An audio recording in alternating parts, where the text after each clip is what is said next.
Bismillahirrahmanirrahim. Assalamualaikum warahmatullahi wabarakatuh. Perkenalkan, nama saya Umi Kulsum dengan NIM 12120800127 dari kelas 5A. Di sini saya akan mempresentasikan hasil analisis jurnal internasional individu dan akan menjawab beberapa pertanyaan. Pertanyaan pertama, tuliskan judul artikel, penulis, dan nama jurnal lengkap sesuai bahasa aslinya. Nah, judul artikel yang saya analisis yaitu ada Mobile Augmented Reality Laboratory for Learning Acid-Based Titration. Penulisnya itu ada Jessica dan kawan-kawan, dan nama jurnalnya yaitu ada Journal of Chemical Education. Pertanyaan yang kedua, tuliskan apa yang menjadi permasalahan pokok pada artikel tersebut. Nah, artikel ini membahas tentang pengembangan aplikasi augmented reality atau AR untuk memudahkan siswa dalam mempelajari eksperimen titrasi asam basa. Nah, aplikasi ini memungkinkan siswa untuk melakukan eksperimen titrasi asam basa secara virtual dan mendapatkan pengalaman belajar yang lebih interaktif. Artikel ini juga membahas tentang pengembangan kerangka kerja Train AR untuk pendidikan kimia melalui implementasi fitur domain tertentu seperti buku catatan, grafik, dan petunjuk praktis yang berorientasi pada praktik.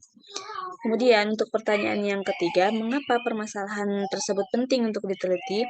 Nah, penelitian tentang pengembangan aplikasi augmented reality atau AR untuk memudahkan siswa dalam mempelajari eksperimen titrasi asam basa seperti yang dibahas dalam artikel ini penting karena memberikan solusi alternatif bagi siswa yang tidak memiliki akses ke laboratorium. Nah, selain itu, aplikasi ini memungkinkan siswa untuk melakukan eksperimen titrasi asam basa secara virtual dan mendapatkan pengalaman belajar yang lebih interaktif.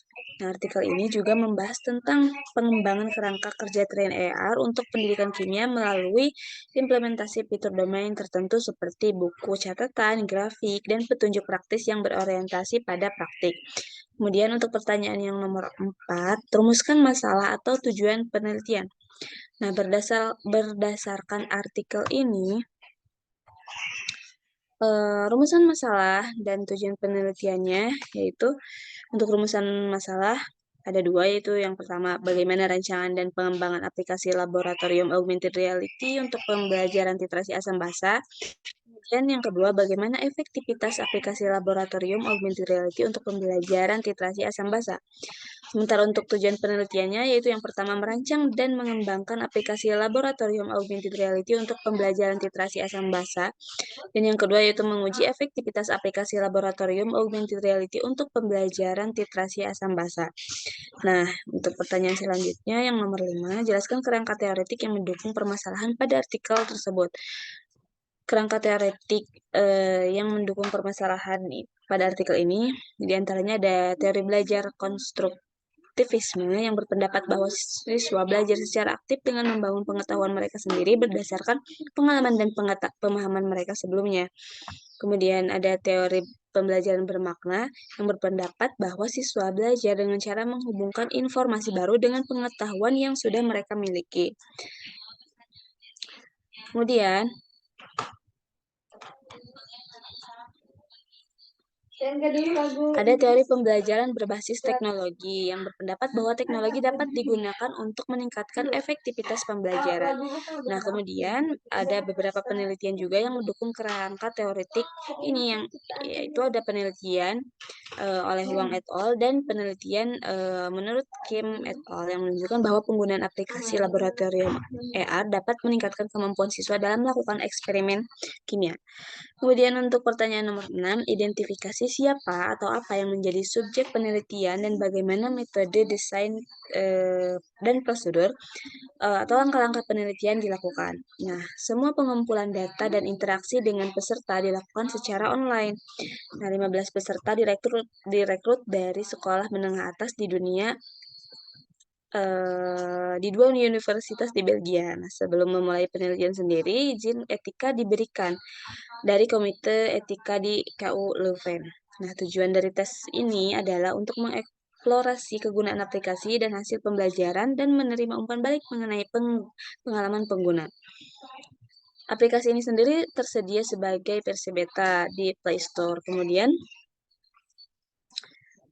Secara total 9 peserta menyelesaikan kuesioner SUS, pretest, dan posttest invarian melalui alat survei berbasis web yaitu ada Qualtrics, dan 4 pengguna berpartisipasi dalam sesi umpan balik opsional. Sayangnya 6 pengguna tidak menggunakan aplikasi karena perangkat yang tidak mendukung kemampuan AR yang diperlukan.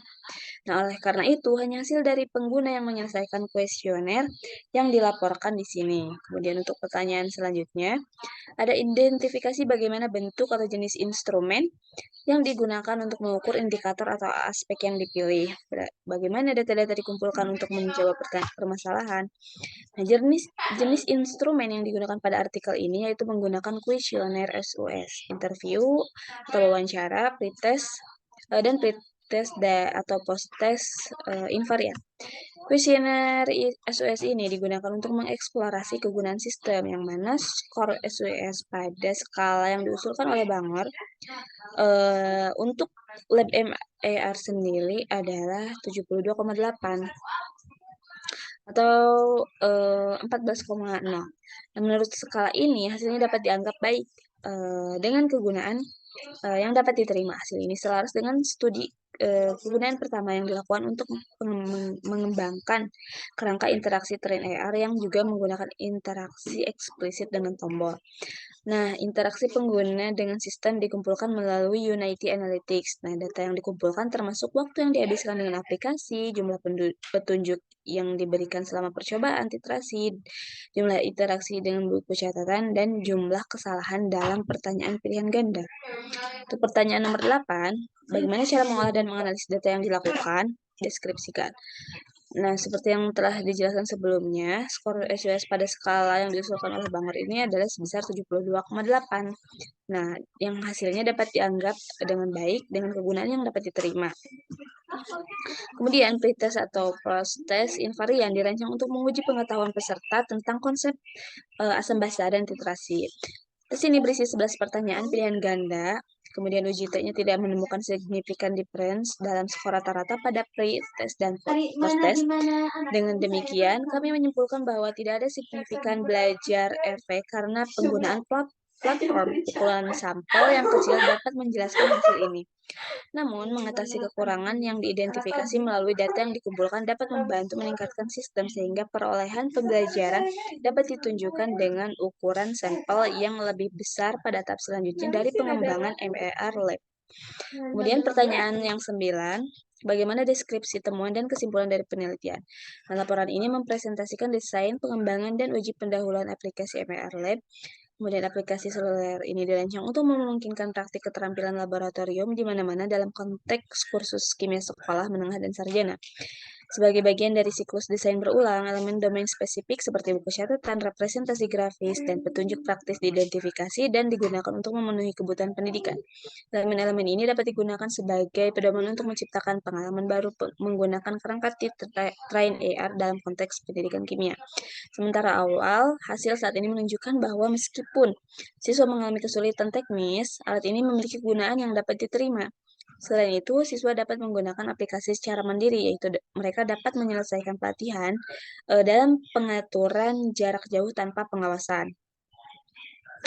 Kemudian, untuk pertanyaan nomor 10, bagaimana manfaat yang dapat diperoleh dari artikel tersebut untuk inspirasi rencana penelitian Anda?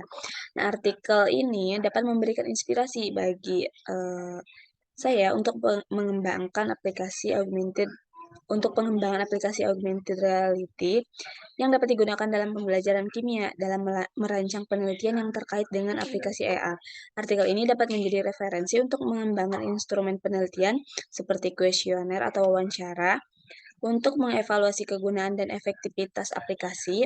Kemudian selain itu, artikel ini juga dapat menjadi referensi untuk merancang eksperimen yang melibatkan pengguna dalam menguji aplikasi AR yang dikembangkan.